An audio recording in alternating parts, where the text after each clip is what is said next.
Judaism and Islam are ethnic religions, both believing in only one God, or monotheism.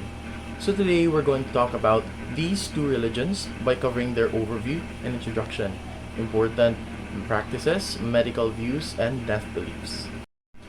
Although Judaism is an older religion and the direct ancestor of Christianity and Islam, it is only the 10th largest region in the world compared to Islam, being the second, and of course, Christianity being the first. Judaism originated in Eastern Mediterranean 4,000 years ago, while Islam in the Arabian Peninsula 1,400 years ago. Islam, unlike its counterpart, Judaism, was named after the tribe of Judah, which came from the name of one of Jacob's son. Islam got its name from an action which means submission to God. Muslim is the person that submits to God, and Jews are the person that believes in Judaism. Now that we got that out of the way, my friend Angel is going to discuss the important practices that both religions follow. Hello there! I am going to share the things that separate Islam and Judaism from other religions. The sacred book of Jewish people is the Tanakh, which is a trilogy. And the word Tanakh is made above the three sections of the Hebrew Bible: T for Torah, N for Nevi'im, and K for Ketuvim. And the Quran is Islam's holy book, which is from an Arabic word, Gara, meaning to recite. Muhammad is believed to be the final prophet by the Muslims sent by God to reveal their faith in mankind. The religious leaders of Islam were traditionally people part of the clerisy, mosque, or the government, but in the modern context, religious leadership can be in non-formal shapes. The Islam religious leaders range in title form alim, alama, almami, and many more, and they serve as exemplars, teachers, judges, and community leaders, providing religious rules to the pious on even the most minor and private matters. For Jews, on the other hand, Moses is their major prophet that led them to the promised land. Rabbis are generally the spiritual leaders of Jews. Jewish Shabbat day, meaning to rest, is observed on the seventh day of the week, Saturday, while Friday is important for Muslims to pray for the congregation. Now let us move on to the Islam's celebrated religious holiday. These are the Islamic New Year called the Al-Idra, the festival of sacrifice called the Eid ul-Adha, the month of fasting called Ramadan, Eid ul-Fitr being the end of Ramadan, and many more in the list. The Jews, on the other, celebrate their version of the New Year called Rosh Hashanah, a day of atonement called Yom Kippur, which is 8 days after the New Year, the Holy Passover deemed as the Pesach in Hebrew, but will not go into detail when they celebrate it because they use their designated Arabic and Hebrew calendar. Before we move on to the next segment, there are a few observable actions that the people under these religions observe. Some Muslims may not live in any of the countries in the Arabic Peninsula. They greet each other in Arabic, which you might have heard them saying, Assalamu alaikum, which means peace be upon you, or this, which are often worn by Muslim ladies in different countries wherein Islam women wear to embrace their Islam identity. You might have heard the term Jew, Israelites, and Hebrews interchangeably when talking about Judaism, but to them, these people are of the same descent who practice the same Abrahamic religion. Now that is all for my segment. Let us bring it back to X to further discuss both religions' views on modern medical issues and concepts. Now we got that out of the way, let us now focus on the medical information with both religions. Wait, but before we call out my next friend, I will first explain the food that Muslims and Jews intake. Now, we might have heard of halal foods that Muslims consume but not kosher, right? Surprisingly, Muslims and traditional Jews have many common similarities in their diet. One of those many similarities is their strict compliance with their consumption of meat, which is forbidden unless it is ritually slaughtered and salted to remove all traces of blood. However, this dietary practice is more rigid towards Muslims than Jews. Again, both Islam and Judaism have strict restriction between meat and dairy consumption. And keep this in mind until the next part of the video because much medical practice will resolve around this topic. So Alex, take it away. Prepare yourself for a long ride of information. To fully deliver this lengthy part of the video, I will divide this segment into two, which is first encompassing the medical procedure and restrictions on Islam, as well as certain medical practices. The second is from the Jew's point of view. According to a book by Queensland Health of Australia, many Islamic beliefs could affect a healthcare provider's delivery of healthcare, and I will roughly discuss it in the most concise and simple style. First, communication issues in treating a Muslim, actually as well as other people, might occur, so better be prepared with that. Chances are that you will meet a few Muslims out of the 1.8 billion Muslims in the world throughout your healthcare provider journey. Remember X discussing dietary restrictions earlier? Observation of these restrictions would play a vital role in providing holistic care for Muslims.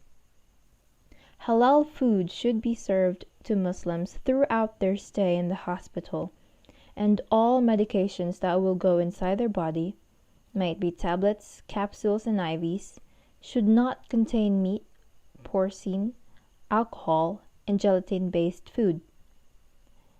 In addition, most Muslims ask for separate utensils because hospital utensils may have touched haram or forbidden foods.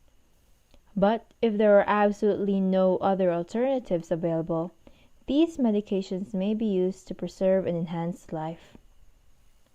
Muslims tend to be shy about exposing and having physical contact with their body for medical examination. Some may even be reluctant with the idea. That is why these types of medical examinations should be arranged with the patient in advance, and as much as possible, the provider attending to the patient should be of the same sex. Monitoring a Muslim patient might be challenging for nurses during the celebration of Ramadan. Why? Because they require strict fasting from dawn till dusk. There are exceptions for the sick and pregnant women, but for those not included in the restriction, they are allowed to take medications or treatments without breaking their fast by medications absorbed through the skin, such as injections and blood tests, and gargling is allowed as long as no liquid is swallowed. In terms of contraception, Muslims are allowed to use temporary contraceptive methods under certain conditions. Vasectomy and tubal ligation are only allowed if the woman's health is at risk from additional pregnancies. Both male and female circumcision is condoned in their religion. Generally, assisted reproductive technologies are permitted, but not in using donor sperm, use of sperm that has been cryopreserved if the donor is dead, and certainly no to surrogacy. Abortion, on the other hand, is a confusing topic since most Muslims are apprehensive about this, but legally it is permitted as long as abortion is done before the fetus turns 120 days old under health risks for both mother and child, or even pregnancy that resulted from rape. But abortion is totally not permitted under the reasons of family planning. The actions in child delivery are practically the same with other people. Upon birth, The father usually recites a prayer in the baby's right and left ears. Another rite performed after birth is putting a date on the infant's plate, and if not available, something sweet could be a substitute. The placenta should be buried, as this is a sacred part of the human body. 7 days after birth, the removal of infant's hair should be observed. And the last point in this topic is that women are required to breastfeed their children for 2 years. So, kudos to all Muslim mothers. Even in treating a Jewish person, communication is still the key to effective nursing care. There are not that many restrictions in medication that apply to Jews, and they are pretty much granted freedom in their medical intake, but they should always keep their kosher diet when it comes to the food that they eat. Also, fasting does occur in a particular month, but it depends on the person when they would fast, or if they would fast at all. There are few restrictions toward the clothes that they wear. Healthcare providers should take time to inform their clients of any medical examination to be used, but most Jews are generally fine with any medical examination. In terms of contraception and abortion, they are quite lenient with this kind of stuff, but they always remember that every life is sacred. Infertility treatment is pretty much permitted by rabbis in any form, but it boils down to an individual of what they should do. For the rites of initiation, only boys are required to be circumcised. As you can clearly see, the two religions vary differently in their medical beliefs, and it is important for nurses to respect and be observant of this. Now, I'll give the floor back to X. To not delay the flow of the video, we'll now directly call my last friend to talk about how both religions cope with death. Hope? Losing a person can be a really emotional situation for all people and both religions, and I am going to talk about this in the context of both religions.